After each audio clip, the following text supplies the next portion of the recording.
उस दिन सुबह 5 बजते ही चीनी सैनिकों ने अरुणाचल प्रदेश को हथियाने के इरादे से वहां की सीमा पर हमला बोल दिया था, मगर उन्हें नहीं पता था कि वहां उनका सामना इंडिया सेना के एक ऐसे जवान से होने वाला था जो उनके लिए काल बनकर बैठा था। चीनियों के उस काल का नाम था जसवंत सिंह रावत। इनके पास ना खाना था, ना पानी और ना ही कोई आर्मी बैकअप। फिर भी इन्होंने अकेले सिर्फ 3 दिनों में 300 चीनी सैनिकों के धागे खोलकर रख दिए थे। कौन थे जसवंत सिंह और कौन थी वो 2 लड़कियां जिन्होंने चीनी सेना से लड़ने में उनकी मदद की? और पकड़े जाने के बाद जसवंत सिंह ने कुछ ऐसा किया कि चीनी सेना आज भी उनके नाम से ही कांप उठती है। और क्यों करीब 60 साल पहले शहीद हुए जसवंत सिंह रावत को आज तक इंडियन आर्मी से रिटायर नहीं किया गया, वजह जानकर आप हैरान रह जाएंगे। शहादत और वीरता से भरी इस कहानी की शुरुआत होती है सन 1962 में, जब चीनी सैनिक भारत की जमीन पर कब्जा करते हुए हिमालय की सीमा को पार कर अरुणाचल प्रदेश तक पहुँचे थे। अरुणाचल की पहाड़ी से भारत की तरफ से गढ़वाल राइफल की 4th बटालियन चीन का सामना करने पहुंची थी। हर तरफ बर्फ से ढकी हुई पहाड़ियां ही पहाड़ियां नजर आ रही थी। अरुणाचल की पहाड़ी 14,000 फीट ऊंचाई पर थी। भारत चीन सीमा का ये इलाका अब युद्ध मैदान में बदल गया था। चीनी सेना बड़ी तादाद में धीरे धीरे आगे बढ़ रही थी। गढ़वाल राइफल की इस इंडियन टुकड़ी में बहुत कम सैनिक थे।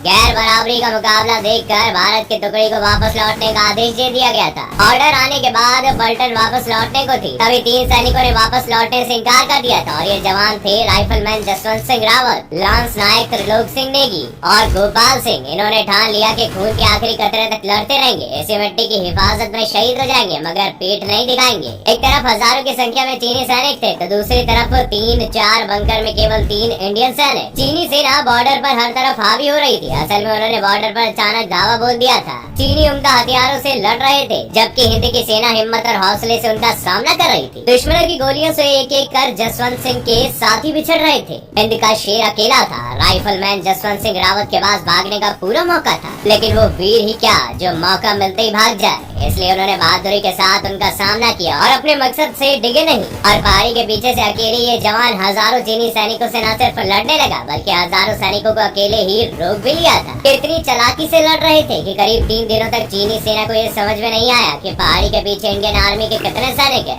असल में राइफलमैन जसवंत सिंह रावत यहाँ एक जबरदस्त प्लानिंग के तहत युद्ध लड़ रहे थे। वो बारी बारी से अलग अलग बंकरों में जाकर फायरिंग कर रहे थे। प्लान के तहत उन्होंने 3 बंकरों पर इस तरह से राइफलें सजा दी थी कि दुश्मनों को लग रहा था कि वहाँ पर काफी संख्या में इंडियन आर्मी मौजूद है। इंडियन आर्मी का कनेक्शन इस पहाड़ी से पूरी तरह टूट चुका था। राइफलमैन जसवंत सिंह भूखे प्यासे अकेले लड़ रहे थे और इसी दौरान इस पहाड़ी एरिया में मोरप्पा जनजाति का एक परिवार इनके लिए देवदूत बनकर उभरा। इसी परिवार की नूर और सेला नाम की 2 लड़कियों ने राइफलमैन जसवंत सिंह की पूरी मदद की थी। यहाँ तक कि इन लड़कियों ने चीनी राइफलें लाकर भी जसवंत सिंह की मदद की। असल में पहाड़ी लोग बहुत ही बहादुर होते और ये लोग पहाड़ों का चप्पा चप्पा जानते। इस तरह एक जवान और 2 लड़कियों ने बॉर्डर पर चीनी सैनिकों का अकेले सामना करते हुए 3 दिनों में करीब 300 चीनी सैनिकों को मौत के घाट उतार दिया था। मगर एक भयानक रात में नूरा जब जसवंत सिंह के लिए खाना लेकर जा रही थी, तब कुछ चीनी सैनिकों ने उसे रास्ते में देख लिया और शक होने पर उसे पकड़कर उससे पूछताछ करने लगे और नूरा को डरा धमकाकर उससे जसवंत सिंह का राज उगलवा लिया। चीनी सेना भले ये जान चुकी थी कि जसवंत सिंह अकेले,